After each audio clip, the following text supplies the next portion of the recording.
Oke, Assalamualaikum warahmatullahi wabarakatuh. Perkenalkan, nama saya Aubri Fadila Syifa. Saya akan mempresentasikan tentang arti teknik kompilasi translator, compiler, and interpreter struktur compiler. Oke. Eh, Arti kata teknik kompilasi. Teknik artinya yaitu metode atau cara. Kompilasi adalah proses menggabungkan serta menerjemahkan sesuatu source program menjadi bentuk lain. Dan compile adalah untuk menerjemahkan program yang ditulis dalam bahasa pemrograman tingkat tinggi ke dalam bahasa mesin. Jadi compile itu seperti pengganti source program yang ditulis ke mesin, jadi kayak penerjemah. Oke, Google Translate. Translator. Translator adalah suatu program di mana mengambil input sebuah program yang tulis pada satu bahasa program source language ke bahasa lain, the object on target language. Ada beberapa jenis translator, yaitu ada compiler and interpreter. Oke, compiler, apa itu? Mungkin kalau dipakai bahasa Indonesia, aku bacanya compiler. Tapi aku sebutnya compiler aja.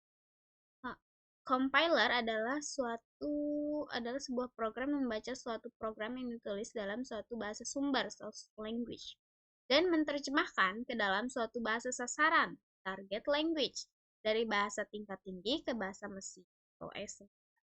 Sesederhananya, compiler adalah program sistem yang digunakan sebagai alat bantu dalam pemrograman yang menerjemahkan kode ke dalam bahasa mesin. Interpreter perangkat lunak yang mampu mengeksekusi kode program yang ditulis oleh programmer yang lalu menerjemahkan ke dalam bahasa mesin. Jadi interpreter itu seperti menjelaskan ke mesinnya itu apa yang ditulis oleh. Perbedaan antara compiler and interpreter. Compiler yang pertama yaitu hasil kompilasi dapat dilakukan tanpa butuh source code. Yang kedua, bisa dilakukan optimisasi peningkatan kualitas kode. Yang ketiga, menerjemahkan seluruh instruksi sekaligus. Terus, kalau interpreter apa sih perbedaannya? Yang pertama, membutuhkan source code. Beda sama compiler. Kalau dia wajib ada source code-nya. Yang kedua ada yaitu sulit atau bahkan tidak bisa dioptimisasi. Yang ketiga, menerjemahkan baris per baris. Nah, kalau compiler itu dia bisa sekaligus gitu diterjemahkan, kalau interpreter dia harus baris per baris.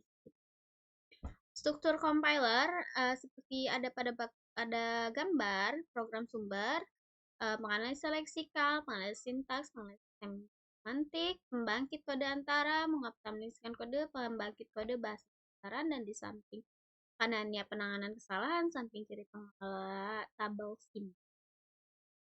Penganalisa leksikal membaca program sumber karakter demi karakter, sederetan atau lebih karakter dikelompokkan menjadi satu kesatuan mengacu kepada pola kesatuan kelompok karakter token yang ditentukan dalam bahasa sumber. Penganalisa sintaks memeriksa kesesuaian pola deretan token dengan aturan sintaks yang ditentukan dalam bahasa sumber. Sederetan token yang tidak mengikuti aturan sintaks akan dilaporkan sebagai kesalahan sintaks.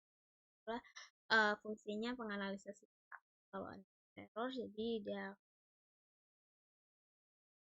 penganalisa semantik memeriksa token dan ekspresi dari batasan-batasan yang ditetapkan. Batasan-batasan tersebut misalnya ada panjang maksimum token identifier adalah 8 karakter, panjang maksimum ekspresi tunggal adalah 80 karakter.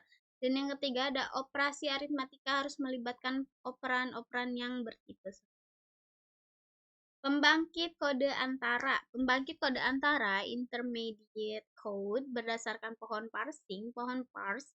Selanjutnya diterjemahkan oleh suatu penerjemah yang dinamakan penerjemah berdasarkan sintaks direct. Lalu ada pengoptimalan kode. yaitu melakukan optimasi, penghematan space dan waktu komputasi jika mungkin terhadap kode antara. Jadi seperti apa namanya, mempersingkat atau gitu. Nah, pembangkit kode mesin, membangkitkan kode dalam bahasa target tertentu, misalnya bahasa mesin. Terima kasih.